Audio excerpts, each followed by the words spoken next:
Ilagay na natin yung utility outlet o utility box. Ito ay saksakan ng TV mga ka-rinse.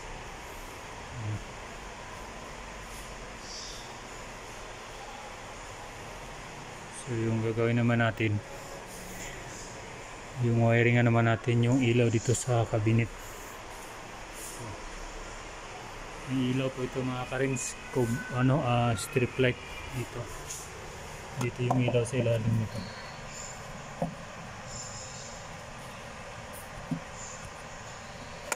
Dito yung ilaw, ilagay natin. Yan. So ito na po yung wire na ating sinuksak. Ilagay natin ang flexible. Split natin ito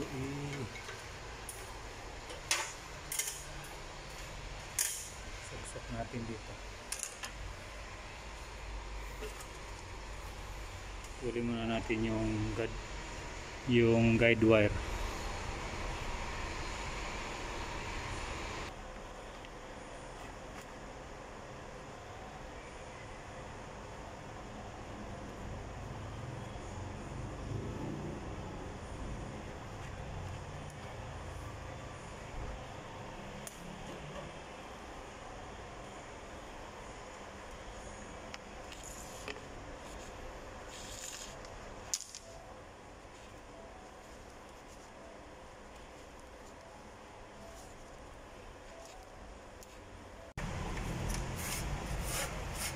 Kaya pala akong bawang dito pala.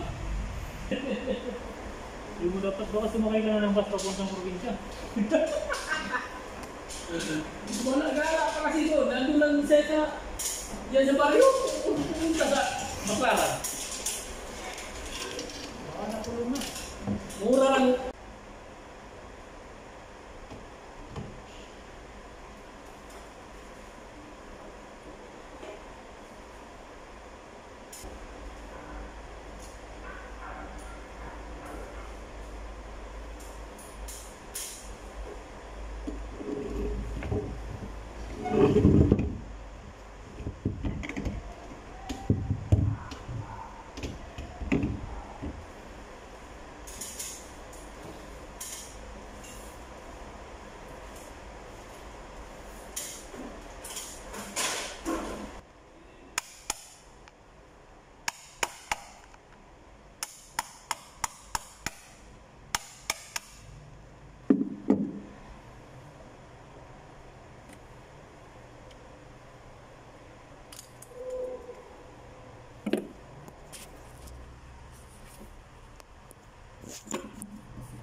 Install na natin itong ilaw mga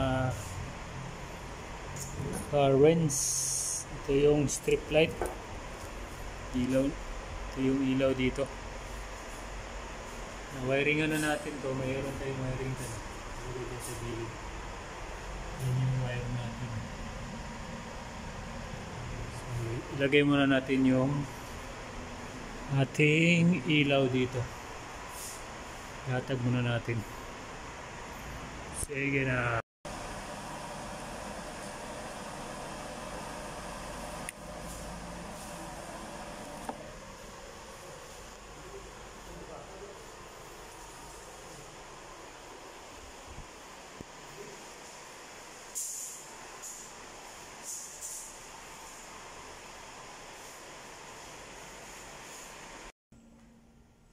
Pero pag malapit, maliwanag naman siya. Ito yung mga earn display. May ilaw yan. Buksan natin yung ilaw nito. Ito natin ito sa switch. Dito ang switch niyan. Ito. Ayan o. Liwanag na, di ba? Saan maganda siya tingnan?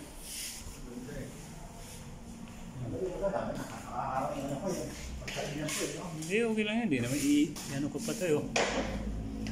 Ayos na. Lagyan natin ng strip light na warm. Oh. Tapos may TV pa na malaki. Oh. In-install ko kahapon. Palaking TV. Oh. Kita pa si G1. Oh. Okay, kaway dyan.